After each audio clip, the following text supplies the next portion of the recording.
자, 오늘은 창세기 22장 1절부터 14절까지의 말씀, 그리고 또 주일날까지 말씀에서 24절까지의 말씀까지 우리 살펴보도록 하겠습니다. 자, 1절부터 14절까지의 말씀을 먼저 교독하겠습니다. 그 일 후에 하나님이 아브라함을 시험하시려고 그를 부르시되 아브라함아 하시니 그가 이르되 내가 여기 있나이다. 여호와께서 이르시되 내 아들 내 사랑하는 독자 이삭을 데리고 모리아 땅으로 가서 내가 내게 일러준 한 산 거기서 그를 번제로 드리라. 아브라함이 아침에 일찍이 일어나 나귀의 안장을 지우고 두 종과 그의 아들 이삭을 데리고 번제에 쓸 나무를 쪼개어 가지고 떠나 하나님이 자기에게 일러 주신 곳으로 가더니 제3일에 아브라함이 눈을 들어 그것을 멀리 바라본지라. 이에 아브라함이 종들에게 이르되 너희는 나귀와 함께 여기서 기다리라. 내가 아이와 함께 저기 가서 예배하고 우리가 너희에게로 돌아오리라 하고 아브라함이 이에 번제나무를 가져다가 그의 아들 이삭에게 지우고 자기는 불과 칼을 손에 들고 두 사람이 동행하더니 이삭이 그 아버지 아브라함에게 말하여 이르되 내 아버지 하니 그가 이르되 내 아들아 내가 여기 있노라. 이삭이 이르되 불과 나무는 있거니와 번제할 어린 양은 어디 있나이까? 아브라함이 이르되 내 아들아 번제할 어린 양은 하나님이 자기를 위하여 친히 준비하시리라 하고 두 사람이 함께 나아가서 하나님이 그에게 일러주신 곳에 이른지라. 이에 아브라함이 그곳에 제단을 쌓고 나무를 벌려놓고 그의 아들 이삭을 결박하여 제단 나무 위에 놓고 손을 내밀어 칼을 잡고 그 아들을 잡으려 하니 여호와의 사자가 하늘에서부터 그를 불러 이르시되 아브라함아 아브라함아 하시는지라. 아브라함이 이르되 내가 여기 있나이다 하매 사자가 이르시되 그 아이에게 내 손을 대지 말라. 그에게 아무 일도 하지 말라. 내가 내 아들 내 독자까지도 내게 아끼지 아니하였으니 내가 이제야 내가 하나님을 경외하는 줄 아노라. 아브라함이 눈을 들어 살펴본즉 한 수양이 뒤에 있는데 뿔이 풋불에 걸려 있는지라. 아브라함이 가서 그 순양을 가져다가 아들을 대신하여 번제로 드렸더라. 아브라함이 그 땅 이름을 여호와 이레라 하였으므로 오늘날까지 사람들이 이르기를 여호와의 산에서 준비되리라 하더라. 아멘. 자, 우리가 아브라함의 삶을 지금 창세기를 통하여 쭉 살펴보고 있는데요. 이제 아브라함의 삶, 참 아브라함은 여러 가지 이제 실수도 좀 있고요. 좀 어눌하거나 좀 부족한 부분이 있는 사람입니다. 그런데 그럼에도 불구하고 아브라함이 정말로 잘하는 것 두 가지만 좀 뽑아라라고 한다면 무엇과 무엇을 뽑을 수 있느냐? 순종과 예배를 좀 뽑을 수 있을 것 같아요. 이 두 가지만큼은 그 누구에게도 지지 않는 가장 강력한 장점을 가지고 있는 것이 이제 아브라함의 그 두 가지 장점인 것 같아요. 뭘 하라라고 말씀하시면 그냥 무조건적으로 순종하는 그런 부분들. 심지어는 하란을 떠날 때에도 그냥 하나님 말씀하시니까 그냥 떠나는 거예요. 아브라함이 뭐 해라, 뭐 할례를 해라, 뭐 해라 할 때마다 그냥 말씀에 그냥 순종하는 즉각적인 순종하는 그런 모습. 역시나 오늘도 즉각적으로 순종하는 모습 아브라함의 가장 잘하는 것 중에 하나일 것 같습니다. 그리고 또다시 우리가 아브라함이 잘하는 것이 무엇이냐? 예배예요, 예배.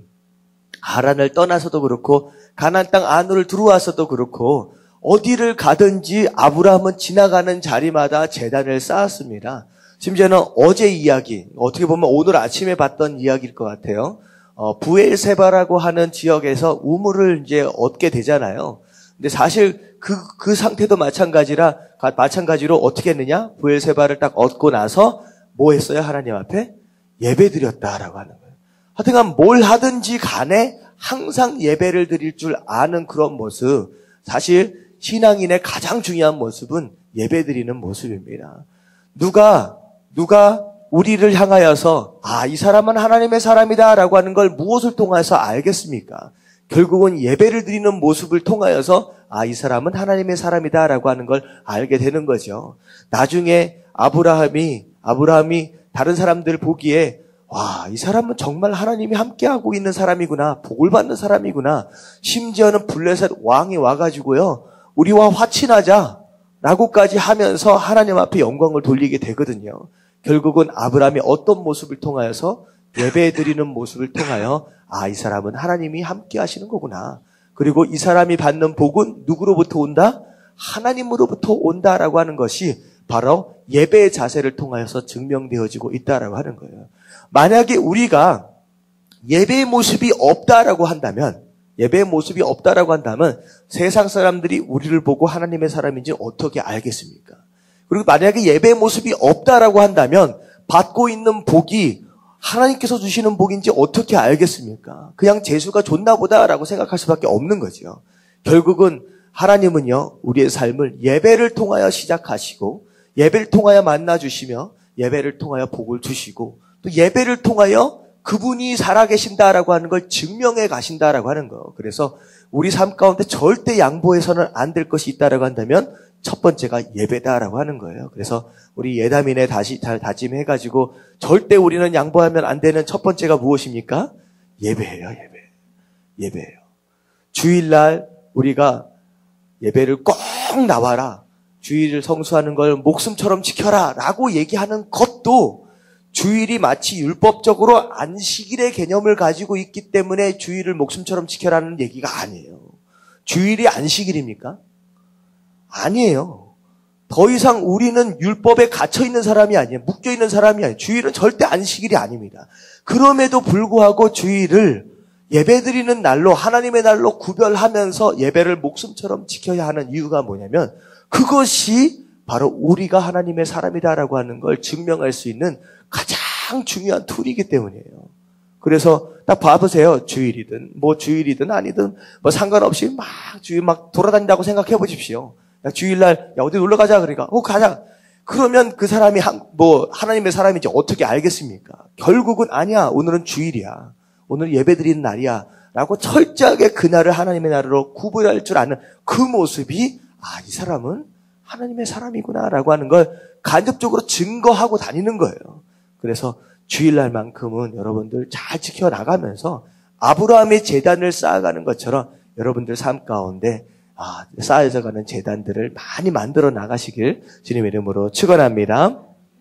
자, 예배만큼은 아브라함이 양보하지 않았어요. 어디를 가든지 제단의 흔적들을 남기며 살았다라고 하는 거. 그리고 첫 번째가 무엇이냐? 순종이었어요.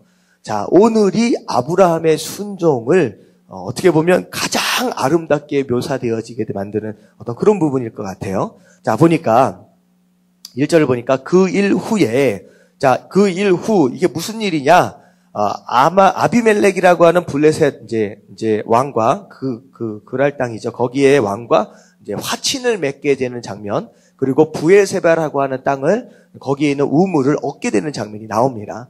사실 어제 말씀을 좀 보면서 부엘세바라고 하는 우물을 얻게 되는 바로 그 장소가 사실 하나님께서 아브라함에게 가나안 땅을 너에게 주겠다라고 말씀하신 그 약속의 첫 열매예요.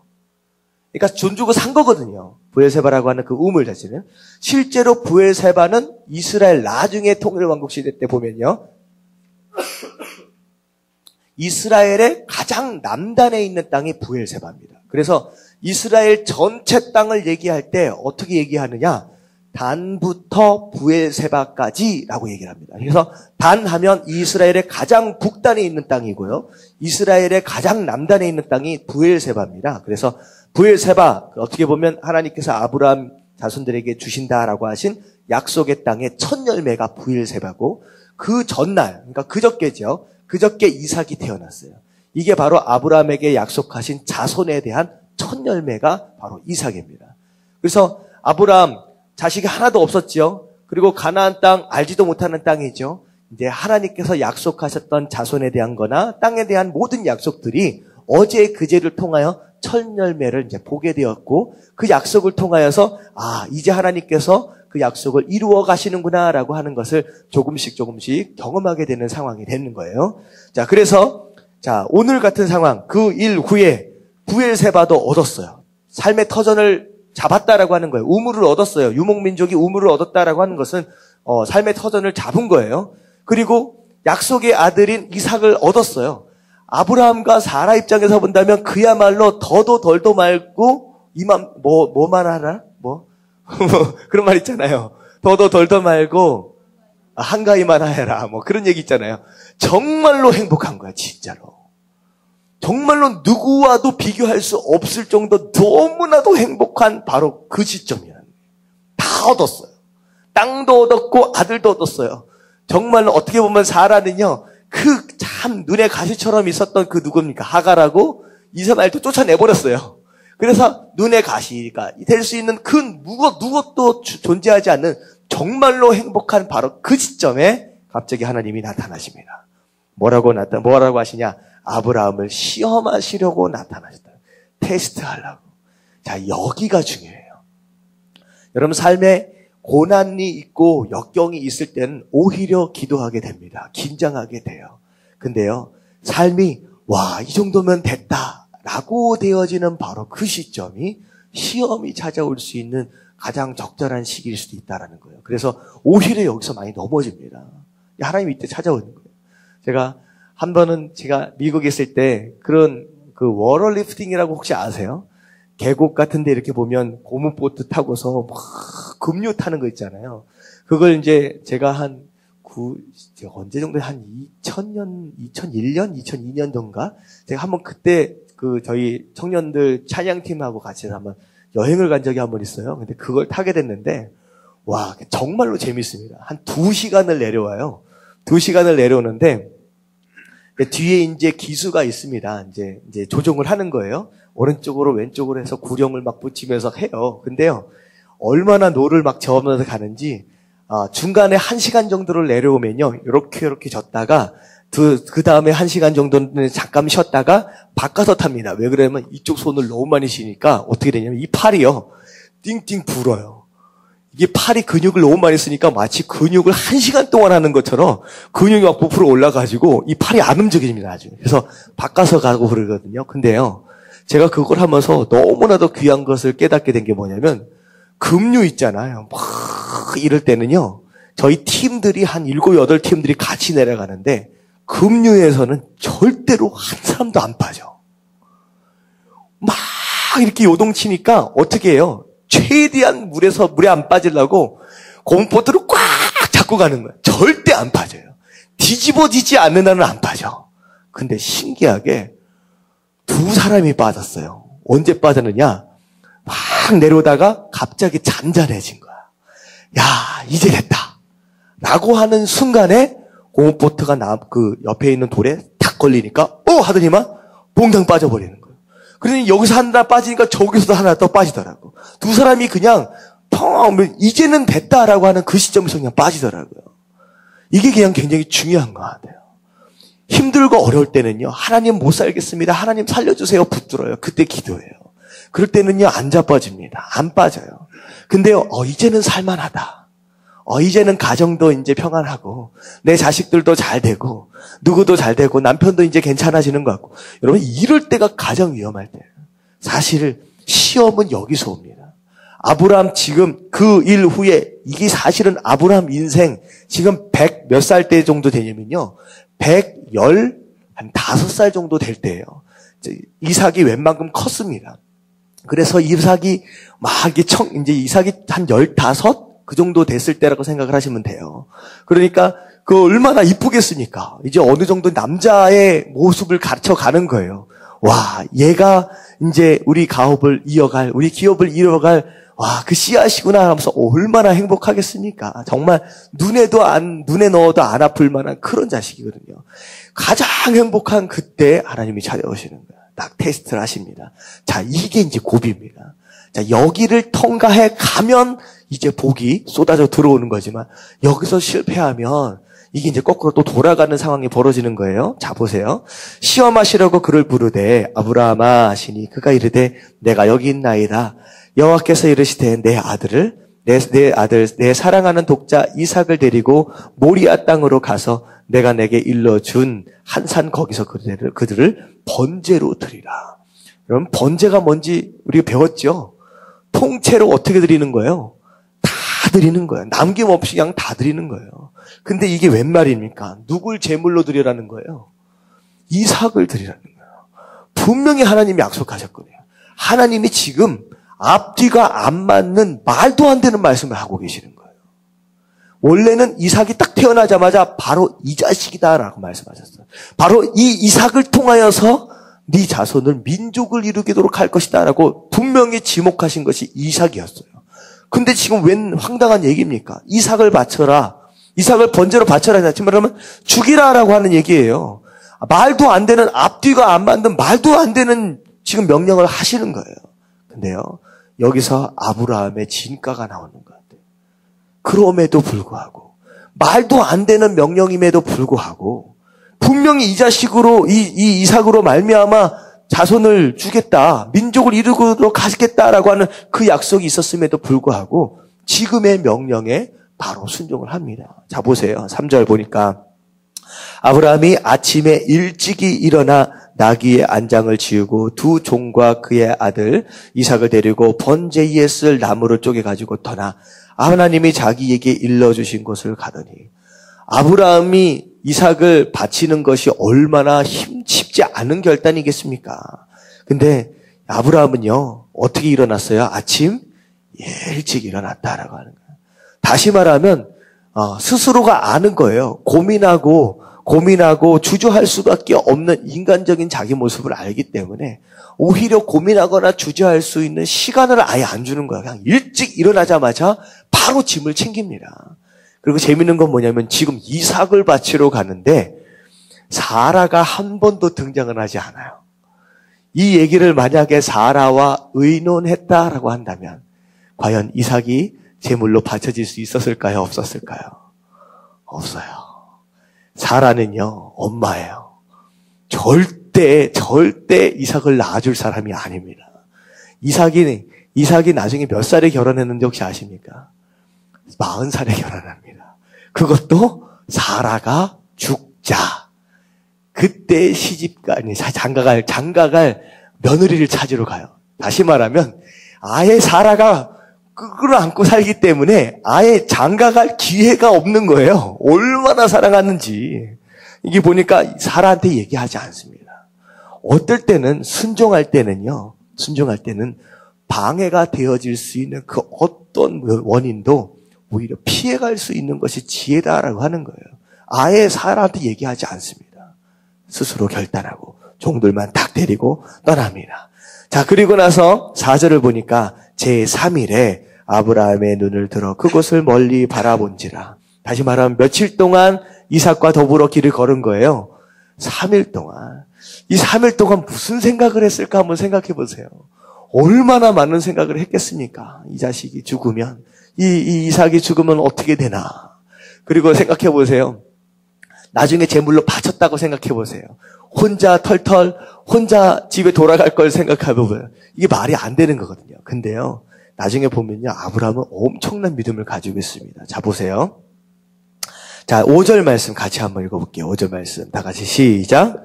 이에 아브라함이 종들에게 이르되 너희는 나귀와 함께 여기서 기다리라. 내가 아이와 함께 저기 가서 예배하고 우리가 너희에게로 돌아오리라 하고. 자, 이게요, 처음에 어떻게 하냐면 이제 산 밑에 정도로 갔어요. 그리고 종이 2명이 따라왔잖아요. 종도 산 밑에 내려놓습니다. 왜? 나중에 제물로 바칠 때 어떻게 될 수 있어요? 이 종들이 예배에 들 때 방해가 될 수 있기 때문에 이 종들까지도 내비두는 거예요. 그리고 나서 이 종들에게 뭐라고 얘기하느냐? 내가 이 아이와 함께 저기 가서 예배할 것이다. 그리고 예배를 드린 다음에 그리고 어떻게 올 거라는 거예요? 누가 온다고 얘기를 했어요? 우리가 너희에게로 돌아오리라. 사실은 이삭을 제물로 바쳐버렸으면 어떻게 되는 거야? 돌아올 수 있는 사람은 이삭은 돌아와요? 못 돌아와요? 못 돌아와요. 현실적으로는 못 돌아옵니다. 그런데 아브라함 마음 가운데 무슨 마음이 있느냐? 이삭은 나와 함께 돌아올 것이다라는 거예요. 왜? 아브라함은요, 하나님의 약속을 완벽하게 믿었고 그리고 하나님의 명령을 완벽하게 순종합니다. 다시 말하면 이삭을 통하여 민족을 이루도록 할 것이다 라고 하는 이 약속을 변함없이 끝까지 믿는 거예요. 이삭을 바쳐버려라 그랬으니까 이제는 이삭이 아닌가 보다. 이게 아니에요. 철저하게 이삭에 대한 믿음을 포기하지 않습니다. 하지만 순종하는 거예요. 그러니까 이 신앙은 어떤 신앙까지를 내다볼 수 있느냐? 비록 내가 하나님의 명령에 순종함으로 인하여서 이삭을 죽인다라고 할지라도, 잿더미로 만든다라고 할지라도 하나님은 그 재 속에서 이삭을 다시 뭐 하실 수도 있다는 거예요? 다시 살리실 수도 있다라고 하는 거예요. 이게 굉장히 중요한 신앙이에요. 하나님께서요, 우리에게 주신 축복들이 있습니다. 이것을 통하여 비전들이 있어요. 그랬을 때 우리가 어느 경우에는 이 축복에 집착하는 경우가 있어요. 오히려 집착하는 것으로 인하여 오히려 이게 축복되지 못하도록 만드는 경우가 있다라고 하는 거예요. 근데 아브라함은 그렇게 하지 않습니다. 집착하지 않아요. 하나님이 내어드리라, 나에게 줘라라고 하면 줄 수 있는 거예요. 하지만 그것이 언젠가는 나에게 다시 돌아올 것이다 라고 하는 강력한 믿음으로 이삭을 끌고 올라가는 거예요. 여러분, 이게 축복을 받을 만한 사람의 신앙이다라는 거예요. 많은 사람들 이거 준다 저거 준다 그러면 막 집착해서 이거 아니면 안 될 것처럼 그거 붙들고서 떼를 쓰는 경우가 있다라고 하는 거예요. 아브라함 떼 쓰지 않습니다. 드리는 거예요. 드렸다라고 할지라도 다시 살리실 수 있다라고 하는 거. 자, 완전히 드렸다라고 할지라도 나는 돌아올 것이다. 함께 돌아올 것이다. 부활 신앙까지를 가지고 있는 그 아브라함의 모습. 그리고 나서 아브라함이 이에 번제 나무를 가져다가 그의 아들 이삭을 지우고, 자, 이게 번제를 드리기 위해서는 제법 많은 양의 장작이 필요하잖아요. 근데 이 많은 양의 장작을 이제 등에다 지고 갈 수 있을 정도의 그 소년이다라고 한다면 일반적으로 15 정도, 10대 중반 정도는 되지 않겠느냐라고 이제 추측을 해보는 거예요. 자, 그래서 지우고 자기는 불과 칼을 들고서 이제 산으로 올라갑니다. 자, 올라가는데 이삭이 너무 신기한 거예요. 이상한 거예요. 신기한 게 아니라 이상한 거예요. 왜요? 장작도 있어요. 불도 있어요. 그리고 각을 뜰 칼도 있어요. 근데 중요한 건 뭐가 없어요, 지금? 아니, 재물이 없어요. 제사를 드린다라고 한다면 당연히 재물이 먼저 있어야 될 텐데 재물이 없는 거예요. 그래서 물어봅니다. 재물이 어디 있습니까? 라고 물어보니까 아브라함이 뭐라고 얘기해요? 8절에 보니까 아브라함이 이르되 내 아들아, 번제할 어린 양은 하나님이 자기를 위하여 친히 준비하시리라 하고 두 사람이 함께 나아가서, 사실 준비되어진 어린 양은 사실 누구였어요? 이삭이었잖아요. 네, 이런 마음으로 이제 올라가게 됩니다. 자, 그래서 이제 하나님이 그에게 일러주신 곳에 이른지라 이에 아브라함이 그곳에 제단을 쌓고 나무를 벌려놓고 그의 아들 이삭을 결박하여 제단 나무 위에 놓고, 어떻게 보면 아브라함의 절대적인 순종도 있었겠지만 누구의 순종도 있었느냐? 이삭의 순종도 있었다라고 하는 거예요. 15살. 이게 아버지가 115세입니다. 완전히 할아버지잖아요. 다시 말하면 장작을 아이에게 지도록 하고 불과 칼을 자기가 짓도록 들고 간다라고 하는 것은 누가 누구보다 힘이 더 센 거예요. 이삭이 아브라함보다 힘이 더 센 거예요. 근데 이 이삭을 제단 위에 올리려고 했다라고 한다면, 이삭이 만약에 아버지 미친 거 아니에요 라고 하면서 만약에 거부하고 했다라고 한다면 여러분들 절대로 이 일은 이루어질 수 없는 거예요. 아버지가 이삭을 묶을 때에 순순히 잡혀지신 거예요. 잡혀준 거예요. 그리고 스스로 어떻게 보면 제단 위에 올라가 있는 어떤 그런 순종의 모습이 이삭도 있었다라고 하는 거. 어떻게 보면 부전자전 아니겠느냐는 생각이 드는 거예요. 철저하게 하나님 앞에 순종한 아브라함의 모습을 보고서 이삭도 많이 닮아가고 있는 것 같습니다. 그래서 여러분들 자식들한테 이런 하나님 앞에 순종하는 모습들을 많이 보이십시오. 자식들도 보고 배운다라고 하는 거예요. 절대 자식들은요, 가르친 대로 살아가지 않습니다. 어떤 대로 살아가냐? 본대로 살아가요. 부모가 어떻게 했는지 본대로 살아간대요. 그래서 우리에게 물려줄 수 있는 건 이런 순종의 모습들, 신앙의 모습들이 아니겠느냐라고 생각이 되어집니다. 그래서 올라가요. 이삭의 순종, 어떻게 보면 아브라함의 순종, 이 두 사람의 순종이 이 아름다운 제사를 만들어 가고 있다라고 하는 거. 자, 그랬을 때 10절 말씀 같이 한번 읽어볼게요. 시작. 손을 내밀어 칼을 잡고 그 아들을 잡으려 하니 여호와의 사자가 하늘에서부터 그를 불러이르되 아브라함아 아브라함아 하는지라. 지금 여호와의 사자가 어떤 심정으로 다가오시냐? 굉장히 다급했어요. 이 진짜로 아브라함이 망설임 없이 그냥 칼을 들고 내리치라는 거예요. 그러니까 이 하나님이 다급하셔서 딱 막으십니다. 아브라함아 아브라함아. 그랬을 때 아브라함이 딱 멈춰섭니다. 내가 여기 있나이다. 아멘. 사자가 이르되 이 아이에게 내 손을 대지 말라. 그에게 아무 일도 하지 말라. 그러면서 거기 한번 읽어볼게요. 내가 내 아들. 시작. 아끼지 아니하였으니 내가 이제야 내가 하나님을 경외하는 줄 아노라. 자, 이 테스트의 목적이 뭐예요? 그러니까 하나님께서 아브라함을 통하여 무엇을 증명받기 원하신 거예요? 하나님을 경외하는. 그 누구보다도 나를 경외하는지 아닌지를 확인받고 싶으신 거였어요. 이게 테스트의 목적이었습니다. 근데 결국은 이게 사실 우상에 대한 테스트예요. 하나님보다 더 사랑하지 않아야 된다라고 하는 거예요. 어떻게 보면 이삭 너무나도 사랑스러운 아들이었고 정말로 귀한 자식이었지만 누구보다 귀할 수는 없다는 거예요. 하나님보다 귀할 수는 없다는 거예요. 그 누구보다 하나님보다 더 사랑할 수는 없다라고 하는 거죠. 바로 이 테스트를 통하여 역시 아브라함은 이삭이 아니라 하나님만 사랑하고 하나님만 경외하는 바로 하나님의 사람이다라고 하는 걸 하나님이 하나님이 이 테스트를 통하여서 확인을 하신 것입니다. 그리고 나서 13절에 보니까 아브라함이 눈을 들어 살펴본즉 한 수양이 뒤에 있는데 뿔이 수풀에 걸려 있는지라. 아브라함이 가서 그 수양을 가져다가 아들을 대신하여 번제를 드렸더라. 아브라함이 그 땅 이름을 여호와 이레라 하였으므로 오늘날까지 사람들이 이르기를 여호와의 산에서 준비되리라 하더라.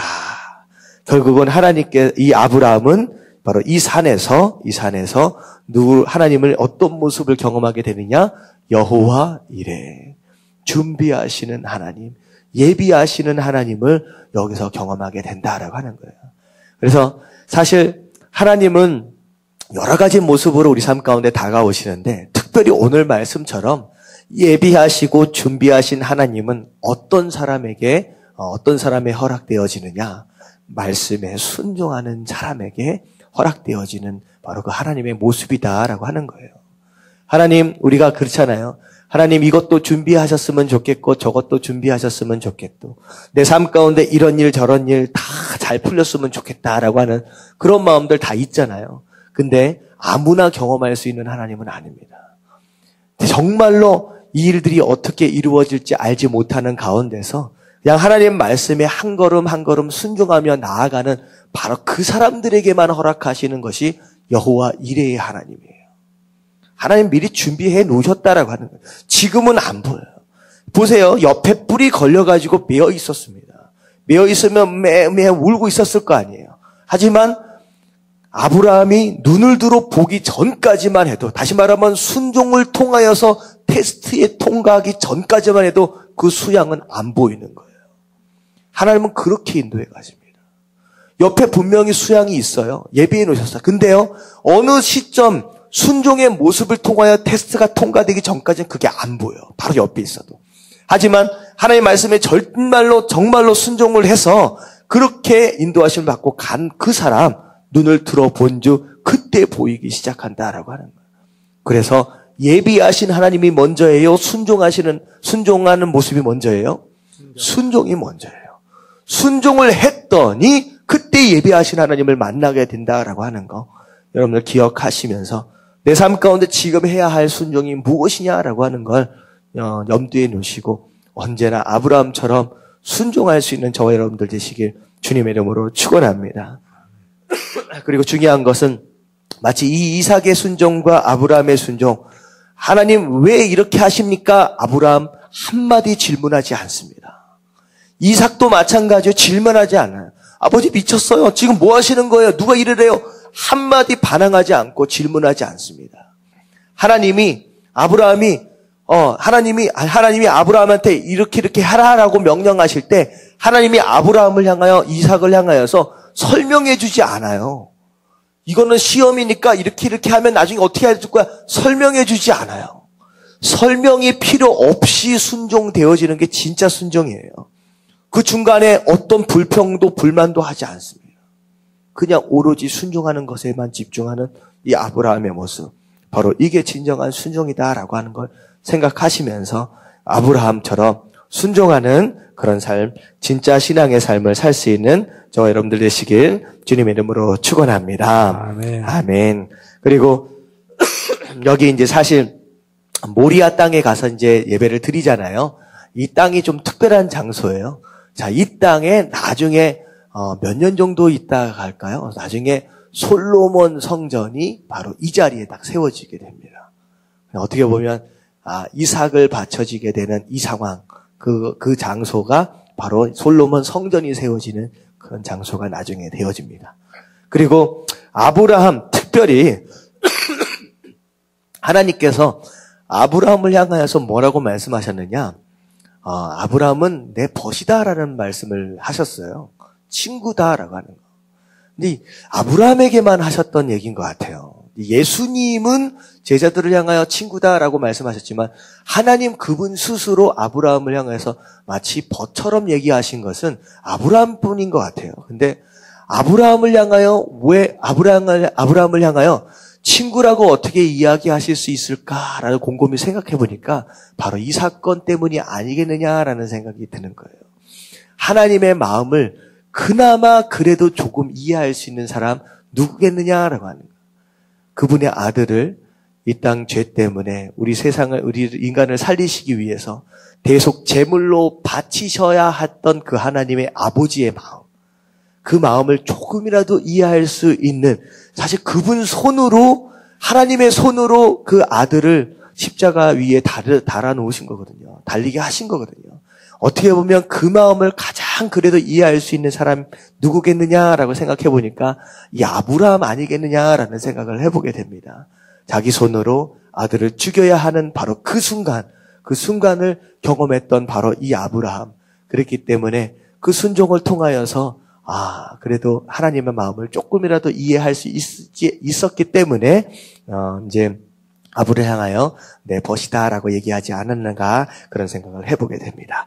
자, 그래서 이제 14절까지 해가지고 드디어 아브라함이 이삭에 관한 테스트를 통과를 했습니다. 그래서 온전히 하나님만 사랑하고 하나님만 경외하는지를 증명해 내었다라고 하는 거예요. 자, 그리고 나서 15절로 넘어오겠습니다. 15절부터 24절까지 교독할게요. 여호와의 사자가 하늘에서부터 두 번째 아브라함을 불러 이르시되 여호와께서 이르시기를 내가 나를 가리켜 맹세하노니 내가 이같이 행하여 내 아들 내 독자도 아끼지 아니하였은즉 내가 내게 큰 복을 주고 내 씨가 크게 번성하여 하늘의 별과 같고 바닷가의 모래와 같게 하리니 내 씨가 그 대적의 성문을 차지하리라. 또 내 씨로 말미암아 천하 만민이 복을 받으리니 이는 내가 나의 말을 준행하였음이니라 하셨다 하니라. 이에 아브라함이 그의 종들에게로 돌아와서 함께 떠나 브엘세바에 이르러 거기 거주하였더라. 이 일 후에 어떤 사람이 아브라함에게 알리어 이르기를 밀가가 당신의 형제 나홀에게 자녀를 낳았다 하였더라. 그의 맏아들은 우스요 우스의 형제는 부스와 아람의 아버지 그무엘과 게셋과 하소와 빌다스와 이들랍과 부드엘이라. 그 8사람은 아브라함의 형제 나홀의 아내 밀가의 소생이며 부드엘은 리브가를 낳았고 나홀의 첩 르마라 하는 자도 데바와 가함과 다하스와 마아가를 낳았더라. 아멘. 자, 그래서 하나님이 말씀하셨죠. 네가 정말로 나만을 경외하는지 이제 알았다라고 말씀하신 다음에 그리고 나서 그 순 양으로 또 예배가 드려졌습니다. 그리고 나서 그 예배가 끝난 다음에 하나님이 다시 말씀하시는 거예요. 뭐라고 말씀하시느냐? 여호와께서 이르시기를 16절입니다.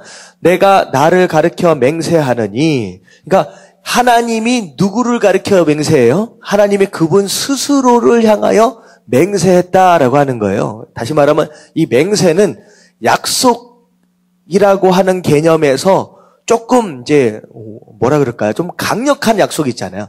절대 지킬 것이다라고 하는 거. 근데 이 맹세할 때 누구 이름을 걸고 누구를 걸고 막 맹세를 하잖아요. 근데 그분이 하나님이 영원하신 하나님이 신실하신 하나님이 그분의 이름을 걸고 맹세를 하는 거예요. 그럼 다시 말하면 반드시 이 약속은 지켜진다, 지켜지지 않는다? 지켜진다는 거야. 반드시 이루고 말겠다라고 하는 거예요. 자, 그래서 어떤 맹세를 하시느냐? 내가 이같이 행하여 내 아들 내 독자도 아끼지 아니하였은즉, 다시 말하면 시험에 통과했기 때문에 자, 이제 내가 너에게 정말 큰 복을 주겠다라고 하는 것인데, 내가 내게 큰 복을 주고 내 씨가 크게 번성하여 하늘의 별과 같고 바닷가의 모래와 같게 하리니 내 씨가 그 대적의 성문을 차지하리라. 강력한 나라가 된다는 거예요. 그 씨가. 그 씨의 후손들이. 사실은 여기 나와 있는 씨에 대한 내용들은, 어떻게 보면 자손들에 대한 내용들은 육적인 자손들을 포함하여 영적인 자손들까지를 의미합니다. 아브라함의 영적인 자손이 누구겠습니까?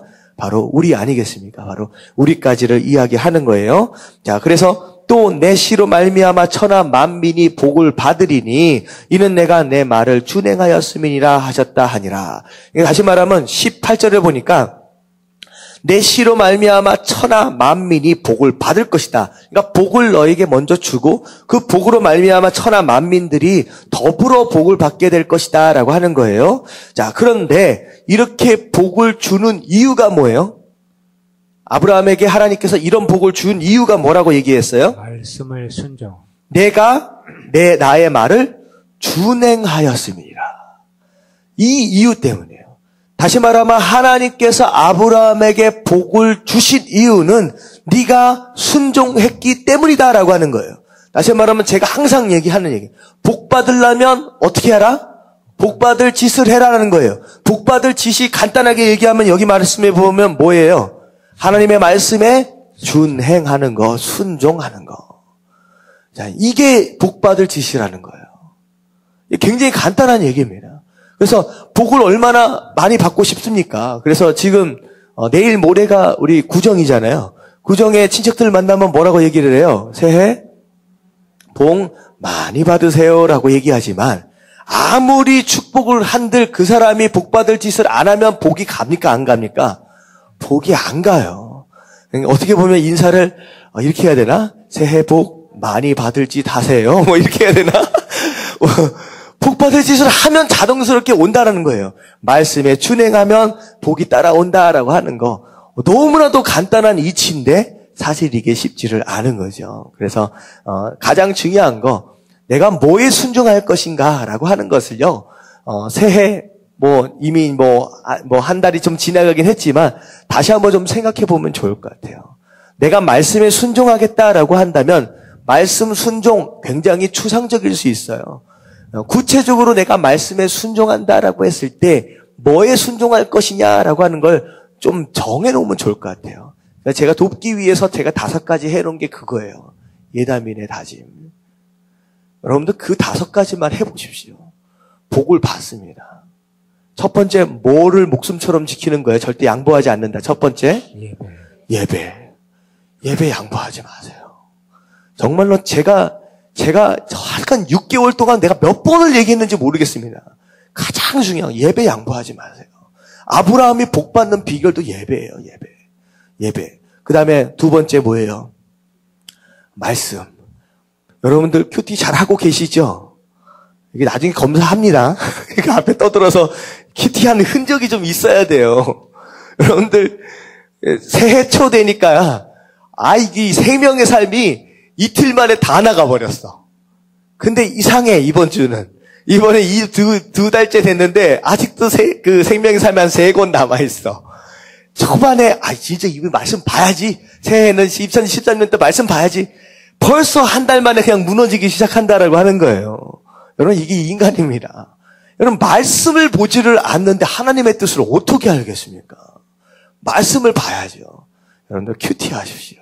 매일마다 말씀을 보고 그분의 뜻이 어디로 가고 있는지를 알아야 돼요. 요즘에 그 창세기를 통해서 아브라함의 삶을 좀 보면서 정말로 우리 교회에 필요한 말씀, 저에게 필요한 말씀을 막 주고 계신다라고 하는 것이 막 느껴져요. 정말로 필요한 말씀들이 지금 선포되어지고 있어요. 놓치지 마십시오. 그리고 말씀을 보는과 동시에 뭐 해라? 외워야 돼요. 뭐 말씀을 이렇게 생각하면 그 뭐 어디 있었던 것 같은데 뭐 그 무슨 생각이 안 나. 예수님이 세 가지 시험을 어떻게 이겼었어요? 광야에서 40일 기도 후에 세 가지 시험을 말씀으로 이기셨어요. 말씀이 머릿속에 없는데 말씀을 어떻게 이겨요? 말씀. 그러니까 딱 생각해서 여러분들 마음 가운데 머릿속에 돌고 있는 말씀이 최소한 10개 이상은 좀 돼야 돼. 그래서 좀 적어보면 내가 힘들고 어려울 때 이 말씀 붙들어야지. 내가 조금 어려운 상황이 있다. 이 말씀 붙들어야지. 나에게 자꾸만 시험이 온다. 이 말씀 붙들어야지. 좀 적절한 말씀들이 내 머릿속에 좀 있지 않은데 이 말씀을 어떻게 이기겠습니까? 그래서 우리가 말씀을 암송하자라고 하는 거 여러분들 한번 해보십시오. 굉장히 중요합니다. 그리고 세 번째가 암송이라고 한다면 네 번째 뭐여 있었습니까? 기도하자라고 했어요. 그래서 이 세상에는 두 가지 종류의 사람이 있다고 했어요. 첫 번째는 염려하는 사람이 있다라고 한다면 두 번째는 기도하는 사람이에요. 근심 걱정만 하고 있는 사람. 여러분들 근심 걱정 가득 차 있는 여러분들 마음 가운데 뭐를 담지 않으면 결국 나가지 않느냐? 기도를 담아야 된다고. 기도해야 된다라고 하는 거. 기도가 우리 삶 가운데 능력이 됩니다. 그리고 나서 기도한 다음에는 이제는 뭐 해야 돼요? 나 혼자 신앙생활 잘하자 이게 아니죠. 결국 우리가 해야 할 사명은 전도하는 거예요. 전도하는 거. 복음을 전하는 바로 그런 거. 이게 말씀에 순종하는 겁니다. 그래서 일주일에 결단을 하셨어야 돼요. 일주일에 내가 몇 번을 예배를 드린다. 내가 몇 구절을 암송한다. 내가 얼마만큼 말씀을 읽는다. 여러분들 그런 결단과 함께 계속 순종하면서 이어져야 돼요. 사실 그게 순종입니다. 그게 순종. 다른 게 순종이 아니라. 그래서 순종을 통하여서 2013년도 또 구정이라서 새해잖아요. 또 2013년도 복을 누리시는 저와 여러분들 되시길 주님의 이름으로 축원합니다. 아멘. 자, 그래서 19절에 어떻게 돼요? 19절 같이 한번 읽어볼게요. 시작. 이에 아브라함이 그의 종들에게로 돌아가서 함께 떠나 브엘세바에 이르러 거기 거주하였더라. 예, 정말 아브라함이 말했던 대로 종에게 이야기한 대로 우리가 가서 예배드린 다음에 누가 돌아온다고요? 우리가 돌아올 것이다 라고 하는 그 믿음의 선포대로 실제로 이삭과 더불어 함께 내려오게 됩니다. 그리고 브엘세바로 돌아가게 됩니다. 사실 어떻게 보면 왔다 갔다 일주일이잖아요. 일주일. 3일, 3일 해가지고 생각을 해보면요. 일주일 동안 아브라함 그리고 이삭 그 둘 사이에는 엄청난 시험과 함께 엄청난 축복을 또 누리게 되지만 사실 종들도 사라도 그 누구도 몰라요. 이걸 갔다 와서 사라한테 아브라함이 이야기했을까요? 안 했을까요? 이게 했으면 난리 날 것 같아. 근데 나오질 않았으니까 했는지 안 했는지 모르겠지만 아마 했으면 아마 이삭을 사라가 아마 꽁꽁 묶어놓을 거야. 어디 못 도망가게. 하여튼간 그렇게 돼서 이제 돌아오게 됩니다. 자, 그리고 나서 20절을 보니까 무슨 얘기가 나오냐. 갑자기 족보 얘기가 살짝 나와요. 약간 족보같이. 자, 무슨 얘기냐. 그 후에 어떤 사람이 아브라함에게 알려 이르되 밀가가 당신의 형제 나홀에게 자녀를 낳았다 하였더라. 이게 이제 아브라함 형제들이 어떻게 돼 있는지를 정확하게 좀 알지 않으면요. 이게 헷갈리게 됩니다. 자, 아브라함의 아버지가 누구예요? 데라입니다. 데라가 아들을 몇 명을 낳았어요? 3명을 낳았어요. 자, 그래서 하란이라고 하는 아들이 있고, 그 다음에 아브라함, 그 다음에 셋째 아들이 나홀입니다. 이 세 아들을 낳은 거예요. 자, 하란이 이제 첫째 아들인데, 이제 하란은 어떻게 됐어요? 금방 죽었어요. 근데 하란이 죽기 전에 누구랑을 낳았었냐? 아들 누굴 낳았어요? 이게 이제 알아야 돼요. 이게 좀 헷갈리지만, 예. 아직 따라올 수 있어요? 무슨 얘기인지 아시겠죠?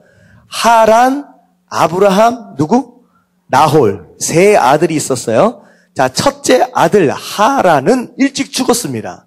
근데 일찍 있었는데 죽기 전에 누구와 누구를 낳았느냐? 아들 롯을 낳고 딸을 밀가라고 하는 딸을 낳은 거예요. 그러니까 하란에게는 롯과 밀가가 있었습니다. 근데 아브라함은 지금 이삭을 낳았어요. 자, 그랬는데 아브라함이 하란이라고 하는 땅을 떠날 때에 밀가는 거기 그냥 머물러 있었던 것 같습니다. 거기 친척들과 함께. 하지만 롯은 아브라함과 더불어 함께 떠난 거예요. 그럼 롯은 함께 떠나서 지금 있다가 어떻게 됐어요? 소돔과 고모라 멸망할 때 산으로 들어가서 헤어져 버리게 된 거죠. 자, 그랬더니 이제 하란이라고 하는 땅에 밀가라고 하는 딸이 남았는데 이 밀가가 오늘날 결혼 풍습으로 생각을 하면 이게 말이 안 되는 얘기인데 밀가가 누구랑 결혼했어요? 나홀과 결혼한 거예요. 그러면 사실 누구랑 결혼한 거예요? 둘째 작은 아버지가 되나? 작은 아빠랑 이제 결혼을 한 거예요, 나홀이. 이때 당시에는 시족 형태의 이제 어떤 그런 형태이기 때문에 가족들끼리 결혼이 가능해집니다. 이때까지만 해도. 그렇기 때문에 이제 밀가가 작은 아버지랑 결혼을 한 거예요. 그래서 어떻게 돼요? 누굴 낳았어요? 8명의 자식을 낳았다라고 해가지고 8명의 이름이 쭉 나옵니다. 자, 그런데 그 중에 누구의 이름이 가장 익숙합니까? 리브가라고 하는 이름이 익숙하게 되는 거예요. 그래서 밀가와 나홀, 작은 아버지와 결혼해가지고 나온 그 리브가가 어떻게 되는 거예요? 아브라함의 자식 이삭의 아내가 되는 겁니다. 그래서 이제 오늘 이어지고 이제 오늘 말씀 이후의 이야기가 이제 이삭이 나중에 이제 리브가와 더불어 이제 장가를 가게 되는 배경이 나오게 되는 거예요. 자, 그래서 리브가 어떻게 보면 이 촌수로 하면 되게 애매한데 리브가는 이삭의 촌으로 얘기하면 몇 촌이 되는 거예요? 이제 4촌이 되는 겁니다. 4촌. 4촌이 되는 거예요. 4촌. 이게 되는 거예요. 어떻게 보면 리브가가 사촌지간이기 때문에 누이라고 얘기할 수 있는 거예요. 그래서 아브라함의 아내 사라가 바로 이런 형태입니다. 그래서 어떻게 보면 아내인데 어떻게 보면 누이가 돼버리는 거예요. 사촌 누이가 되는 거예요. 그런 식의 형태라고 생각을 하시면 됩니다. 자, 구체적으로 20절부터 24절까지 이 계보를 지금 얘기하고 계시는 이유가 무엇이냐? 지금 이삭은 자라가고 있어요. 아직 이삭이 결혼하려면 얼마나 남았어요, 지금? 15살이라고만 해도 25년 이상이 남아있는 거예요. 그런데 하나님은 그 남아있는 그 시점에 어쩌다가 리브가를 만나는 게 아니라 미리 하나님은 뭐 하고 계셨다? 예비하고 계셨다는 거예요. 하나님은 리브가 그분의 딸, 그 이삭의 아내를 예비하고 계셨다라고 하는 거예요. 그래서 여기 우리 집사님들 가정 가운데 아직 시집장가 못 간 자녀들이 있죠? 어딘가 예비해 놓으신 줄로 믿습니다. 어쩌다가 만나는 거 아니에요. 하나님은요, 미리 준비해 가신다라고 하는 거예요. 그래서 우리가 우연이라고 하는 말들을 많이 쓰잖아요. 하나님의 계획 안에는 우연이라는 건 없습니다. 하나님은 철저히 계획하시는 분이시고, 그리고 그 계획 안에서 철저히 준비하고 계시는 분이다라고 하는 거. 다만 우리는 그 준비하는 과정을 모르기 때문에 답답한 거예요. 미리 하나님은 숯불 사이에 순양을 준비해 놓으셨어요. 우리가 지금 보이지 않을 뿐이지. 예배해 놓으신 하나님, 어느 순간에도 성경 안에서는 이 예배해 놓으신 하나님이 모리아 땅뿐만 아니라 전 성경 안에 예배해 놓으신 하나님을 끊임없이 이야기하고 있다라고 하는 거. 여러분들 기억하시는 가운데 여러분들 조마조마하지 마시고요. 예배해 놓으신 하나님을 믿고 기다릴 수 있고 또 기다린 가운데 순종할 수 있다라고 한다면 그 하나님을 누릴 수 있는 줄로 믿습니다. 자, 오늘 말씀 우리가 잘 아는 말씀 가운데 이삭에 대한 내용 그리고 이제 다시 한번 이제 약속을 반복하시는 내용인데요. 오늘 말씀 가운데 우리가 좀 생각해 볼 수 있는 내용은 결국은 순종에 대한 내용이에요. 그리고 하나만 더 잡자라고 한다면 예배에 대한 내용입니다. 그래서 내 삶 가운데 2013년도 정말로 포기하지 말고 양보하지 말고 끝까지 지켜야 할 것이 있다라고 한다면 예배만큼은 포기하지 마십시오. 예배가 가장 중요합니다. 예배를 통하여 다 복을 받아요. 그리고 솔로몬이 엄청난 부귀영화를 누리는 가운데 엄청난 지혜를 또 얻게 되는 것도 또 예배를 통해서예요. 다 예배입니다. 모든 무너짐의 회복도 다 예배를 통해서고요. 그러니까 여러분 2013년도는 예배를 가장 소중하게 여길 수 있는 그런 삶 되시고요. 그리고 구체적으로 내 삶 가운데 어떤 순종의 모습을 보일지 우리 교회 예담인의 그 다짐 이 5가지 좀 기억하시면서 일주일 동안 살면서 내가 어떻게 순종해야 되겠다. 구체적으로 좀 하시면 좋을 것 같아요. 그래서 그렇게 하면 좋을 것 같고요. 특별히 순종하는데 질문할 필요 없이 설명해 줄 필요 없이 불평불만하지 않고 그냥 하나하나 그냥 하나님이 말씀하셨기 때문에 그냥 가자라는 그런 마음으로 그렇게 나아갈 수 있으면 결국은 순종 뒤에 예비하신 하나님을 경험할 수 있다라고 하는 거 여러분들 그런 하나님을 경험할 수 있는 저 여러분들 되시길 주님의 이름으로 축원합니다. 아멘. 그리고 하나님이 아브라함 보고 벗이다라고 얘기할 수 있는 그것이 무엇입니까? 내 마음을 너는 내 마음 알지라고 하는 그거잖아요. 그러니까 그렇게 생각하시면서 하나님의 마음을 그러다 알 수 있고 이해할 수 있는 아브라함의 모습처럼 우리도 그런 마음을 가지면 좋겠다라는 생각을 해보게 됩니다.